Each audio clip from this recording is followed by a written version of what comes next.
Okay, in this presentation, we're going to talk about a common objection or common question called, why won't God show me a sign? I have heard this objection or question several times, many times over the years. And so I just want to give some of my reflections on it and how I deal with it. Of course, it doesn't mean you have to deal with this question the same way. I'm not trying to give canned answers. I know it's a common question, so all I can do is hope that some of the things that I say here maybe will help you and how you talk to people about it, but obviously each person is different. Some of the questions here go back to an argument or a difficulty in philosophy religion called the hiddenness of God, and this discussion is in these books. The most recent one is The Hiddenness of God by Michael Rea here on the far right. But some people think that God should be more obvious to people, and obviously if he wants people to come to know him, know what he's like, it seems that he should reveal himself in a much more dramatic way, in a much more explicit way, so that there is no ambiguity and everything is just clear as can be. But I'm not going to spend a lot of time talking about the hiddenness of God argument or hiddenness of God issues in this presentation. I'm just going to, I may talk a little bit, so there may be some overlap, but the point is that if you want to go deeper on that, you can get these books. Now, within the Bible, there are different periods of history where God seems to be intervening into history, into Israel's history, confirming new revelation. When he's doing something different or something new, he raises up a prophet. And he does signs or he does miracles to show that that spokesman is a true prophet of God. We see this in the period of Moses and the prophetic period, and also in the apostolic period at the time of Jesus, of course, and the apostles. But then it seems after that things kind of died down, and it seems like that these were significant times in God's dealing with people, different periods of history. And some people say, well, it seems like God should do something today. He did something back then, very dramatic. Everyone could see it. That was 2,000 years ago or more. We don't have those things happening today. And so why not? And why can't we have a sign today? Or why can't I get a sign from God? Of course, when it comes to Jesus, his miracles are a huge part of his ministry. If you read the Gospels, we know that he did the miracles to show the kingdom of God had arrived, to prove his messiahship, to give evidence for his messiahship. And we know that Jesus, if you divorce the miracles out of the Gospels, Jesus wouldn't be really that unique at all. We know those nature miracles are huge in the Gospels. Of course, those are the ones people have problems with, the parts about him walking on water and feeding the 5,000, or else his resurrection. And so some people look at these big miracles in the gospel. Once again, like I said, they expect that God should be doing something like that today, that he should show them something as dramatic as Jesus did back then, where he did these things as part of his messianic ministry. And someone could come along today, or as they do come along, and say, well, listen, I am, here we are in 2020, and God is obligated to give me a miracle like that. And I'm not going to believe until I get a miracle like the way it was back then. So some people come with the expectation or the view that God is obligated to do that for them today. One thing we need to remember, that Jesus did not do his miracles ever to meet his own needs. He didn't do the miracles to convince hard-hearted people. He was not challenged to do miracles by an unbeliever, and he never did the miracles to take revenge, or he did them in judgment. He never did the miracles, of course, to force his will on anybody, taking away free will. And so the miracles have a very specific purpose. They're always done to bring honor and glory to God. And they're also done to impart knowledge of God, of who God is, that this is the one true God, the God of Abraham, Isaac, and Jacob. And when Jesus did miracles, they're supposed to invoke a response. They're supposed to invoke a response of obedience and active participation. And so that means that Jesus doesn't do those miracles, or God doesn't do those miracles just for spectatorism or to do it as some sort of entertainment. It's not supposed to be done so people walk away and go, ooh, neat, let me have another miracle. No.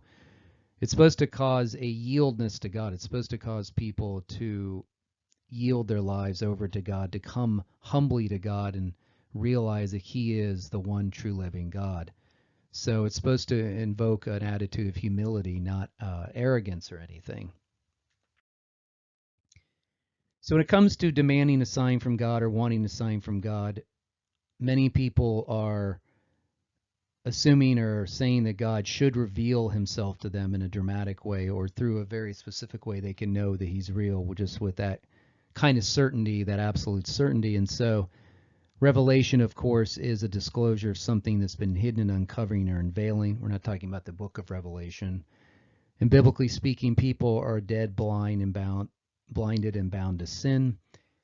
And we know that God has to set the parameters as to how he will reveal himself to humans. That means that we are finite and we need God to take the first step to communicate to us. Just like when you're forming a relationship with anybody, one of you has to take the initiative. You have to call someone, email them, get together with them, get to know them, do something to initiate that relationship. That's how knowledge is revealed of yourself to the other person or vice versa. So when it comes to the Bible or comes to biblical theology, God is the one who has to give knowledge of himself to humanity, but he has to pick the mediums to do that. Now, biblically speaking, God reveals himself to the world through the world of nature, that people should be able to look around the natural world and make inferences that there is a creator behind certain features of the natural world. That means they don't need a Bible to know that, even though the Bible does teach that in Romans 1. And then people should know there's a God through the moral law written on their hearts, meaning that God has given them the gift of conscience or a moral law. Now, for someone that requires a sign from God or saying that they're due some sort of sign from God or clear sign to know he's real, they have rejected this. They are saying that the evidence for God in the world of nature and a moral law is not good enough, and they need something more, of course. And that means that most likely, in some cases, they may not be familiar with natural theology arguments, but if they have studied them, in some cases, they're saying that's not good enough. That the arguments in natural theology, such as in these books right here, are just simply not compelling enough, and they need something more. They need a much more clear sign, something that goes beyond any of the natural theology arguments. Of course, natural theology arguments never point all the way to the God of the Bible. They're supposed to show you there's a God revealed in the world of nature, that there is a God outside of the Bible you can get to know, but if you want to know more of him, you're going to have to go into history. Of course, maybe they've rejected some of the philosophical proofs that are laid out in these books. Once again, this is mostly natural theology again. They have rejected some of these, like I said, these philosophical arguments that have been really articulated in a very well in some of these books, but my experience, so these people haven't been exposed to them, but some of them have, and even if they have, they're just saying it's just not good enough. They need a greater sign. They need something clearer than what's been shown in the philosophical realm. And of course, they may have already rejected the fact that, the mystery of existence, I mean, existence needs an explanation, but whatever explanation you give to some people who demand a sign, they're saying that's not good enough. They're saying the fact that there could be a creator or a mind behind existence is just not compelling enough, and need something clearer than that. And of course, in many cases, they may have been exposed to design arguments. They've looked at all the design arguments, and those aren't very compelling, despite the fact that there's been robust treatments of design arguments in academia. They're just saying, well, those aren't really convincing either. I need something more dramatic. I need a clear sign from God. Any books about the universe, or there could be a God behind the universe, or the natural order of things, or in the biological realm, or in the world of chemistry or anything, is just nothing it's just not good enough. So some cases they may not have been exposed to these things, but if they have, they're saying that's just not compelling enough. They need a clear sign. That's also talked about in Doug Axe's book, Undeniable, as far as the design argument. And then when it comes to existential arguments, as far as some of the reasons why we need purpose, meaning, hope, love, obviously people come to God through existential arguments as well. They think God is the best explanation for those things, but for some people that's not good enough either. They think that they need a clear manifestation of God, a sign. They need something that's very clear that they would know God exists, that he should do something for them. He's obligated to do that. And even though they've maybe they have been exposed to the evidence for God's miracles in history, a lot of these books talk about that. For people that demand a sign, it doesn't matter if there is evidence for God that he's done something in history. They need a sign right now. They need a manifestation of God that is absolutely clear right now in 2020. It's not that God can't do that, but the point is that they're not really as interested in evidence for history in the past. They want to know what God's doing today right now, and they need a sign. Of course, the resurrection is an historical claim, and for many people, even though you might present evidence to them for the resurrection, God might still be obligated to give them a sign today. So the evidence that God has revealed himself in the past, and he's given a text that he can communicate through to us through the Bible, is not good enough. They need that sign. So this leads me to wrap it up in a few slides here. In this book right here, the authors, the apologists here in this book, define faith in three ways. There's an emotional faith, which is feeling or assurance or trust and confidence in a person. This includes hope, which is much stronger than a wish, and peace, which is much stronger than mere calm. There is intellectual faith.